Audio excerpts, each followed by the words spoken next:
Good morning mga kabet vlog! Paano nga ba nagsisimula ang araw ko dito sa Taiwan? So pagising ko niyan, dediretso na agad ako sa CR para maghilamos. Babala! Bawal kalimutang maghilamos pagkagising.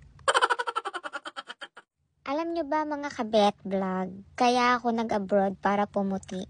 Anyari, 4 years na ako. Ganito pa rin yung kulay ko, walang pagbabago. Charis lang mga kabet vlog.